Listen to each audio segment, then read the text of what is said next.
Everyone, I am sure आपने ये words तो जरूर सुने होंगे, टॉल, टॉलर, टॉलेस्ट। क्या आपको पता है ये वर्ड्स कब यूज होते हैं?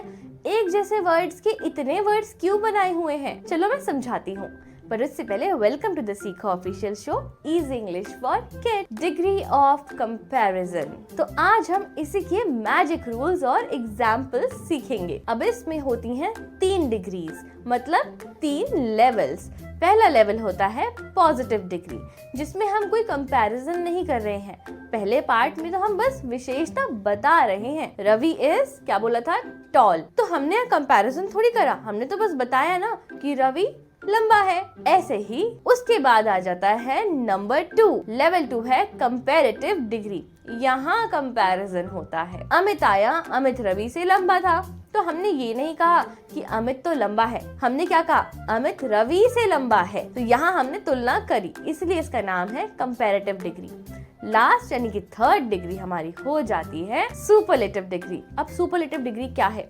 ये बताती है कि कोई चीज, जिस भी चीज के बारे में, जिस भी क्वालिटी के बारे में हम बात कर रहे हैं, वो या तो सबसे बेकार है या फिर सबसे अच्छी है। जैसे कि मैंने बताया था ना कि राहुल इज द टॉलेस्ट। तो हमने ये नहीं कहा कि राहुल किससे लंबा है, हमने कहा राहुल सबसे लंबा है। ये तो क्लियर हो गया।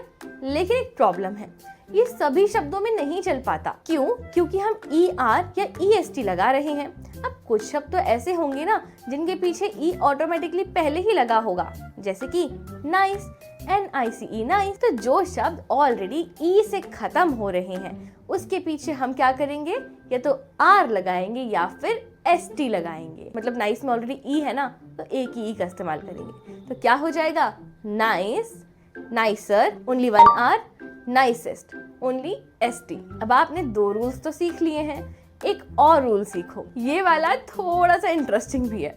देखो, कॉन्सोनेंट्स क्या होते हैं पता है ना, और वॉवल्स क्या होते हैं पता है ना। अब कभी भी अगर ऐसा होगा कि कोई शब्द एंड हो रहा है, एक कॉन्सोनेंट, बीच में वॉवल, अब फिर से कॉन्सोनेंट, मतलब 2 कॉन्सोनेंट्स के बीच में अगर कोई वॉवल आ रहा है, तब हम क्या करेंगे, जो लास्ट का अल्फाबेट होगा ना उसको हम 2 बार लिखेंगे। मतलब बिग, उसमें एक G आता है, नोटिस किया आपने, 2 कॉन्सोनेंट्स हैं, B और G, उसके बीच में वॉवल आ रहा है I। तब हम क्या करेंगे, एक और G लगा देंगे। जब हम एक और G लगा देंगे तब हम कर सकते हैं ER EST, मतलब बिग 1 G, बिगर, बिगेस्ट, दोनों में हमने डबल G लगा दिया। मोस्टली जो हम रूल फॉलो कर रहे होंगे कंपेयर करने के लिए वो होगा EST या ER। ठीक है, आई नो ये इंटरेस्टिंग भी था और आई होप मैंने आपको बहुत आसानी से समझा भी दिया होगा। बड़ा वक्त आ गया है आज के वर्ड ऑफ द डे का। आज का वर्ड ऑफ द डे है मटर। ये खाने वाली मटर नहीं, बड़बड़ाने वाली मटर। इसका मतलब होता है बड़बड़ाना। जैसे कि ही मटर्ड ड्यूरिंग द वाइवा, वो वाइवा के दौरान बड़बड़ाया। अब आपको एक काम करना है, मेरी वीडियो पे फीडबैक और वीडियो को share. I will see you in another video. Till then take care, bye bye.